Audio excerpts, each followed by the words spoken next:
আজ তোমাদের জন্য বেশ একটা ইন্টারেস্টিং রেসিপি এনেছি। তোমরা নিশ্চয়ই খুব ভালো আছো। রান্নাটা চটপটে একটা রান্না, শিখে নাও। দেখো, 100 গ্রাম চিংড়ি। এই চিংড়িগুলো ধোয়া বাছা আর মানে হেডলেস, তেললেস, একেবারে মানে পরিষ্কার মাথা টাথা কিছু নেই। 100 গ্রাম চিংড়িতে আমি দিচ্ছি 1, 2, 3, 4 টিস্পুন নারকোল কোরানো, হ্যাঁ, 4টে কাঁচা লঙ্কা, এটা তোমাদের স্বাদ মতন তোমরা দেবে। আর দেবো নুন, সেটাও স্বাদ মতো। একটুখানি হলুদ, 1/2 টিস্পুন, সেটাও।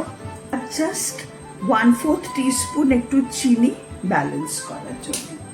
এবার এখানে যা যা দিলাম সবটা নিয়ে আমি মিক্সিতে পিষে নেব। তোমরা শিলেও বেটে নিতে পারো। দেখো, আমি এটা বেটে নিয়েছি, এটা এরকম হয়েছে। হ্যাঁ, এবার কি কি দেবো এর মধ্যে দেখো। এবার দেবো একটু ধনে পাতা, একটু পেঁয়াজ কুচো।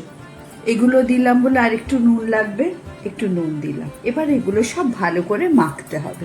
বাইন্ডিং এর জন্য দেব 2 টেবিল স্পুন চালের গুঁড়ো দিয়ে সবটা ভালো করে মেখে নেব। মেখে নিয়ে যেটা করবে, একটু টেস্ট করে নেবে, হ্যাঁ, যে নুনটা ঠিক আছে কিনা। এই মাখা হয়ে গেলে এবার এগুলোকে বড়ার আকারে গড়ে নিতে হবে, পাতলা পাতলা পেঁয়াজির মতন। এটা খুব ভালো খেতে হয়। আর মাখতে মাখতে তোমাদেরকে বলি যে তোমরা রেলিশ উইথ রুকমা আমার ফেসবুক পেজটা দেখো, কমেন্ট করো আর বন্ধুদের সাথে শেয়ার করো।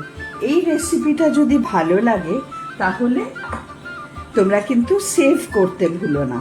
এখানে একটু তেল নিয়ে নিলাম, হাতে তেল না নিলে করা যাবে না।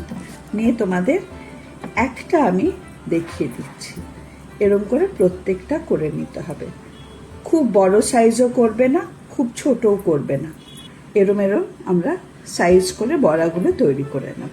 আমি প্যানে সর্ষের তেল গরম করেছি, কারণ নারকোল আর চিংড়ির কম্বিনেশনটা সর্ষের তেলেই ভাজতে হবে।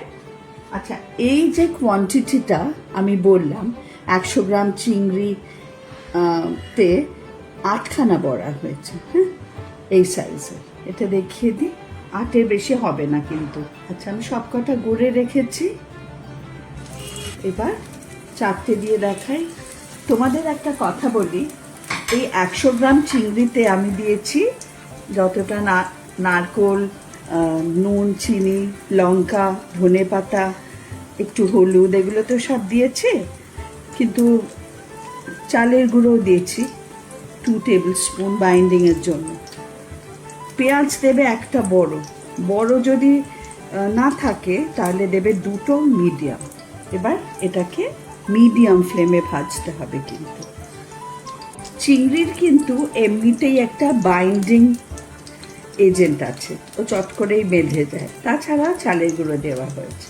দেখা যাক, হ্যাঁ, এটা কিন্তু যেমন ভাত ডালের সাথে ভালো লাগে, তেমনি স্টার্টার হিসাবেও খুব ভালো লাগে। কিন্তু ভাজতে হবে একটু ধৈর্য নিয়ে, সুন্দর করে। এবার স্টার্টারে যদি এটা দাও তাহলে তো যে কোনো মনপসন্দ চাটনি দিয়ে দেবে।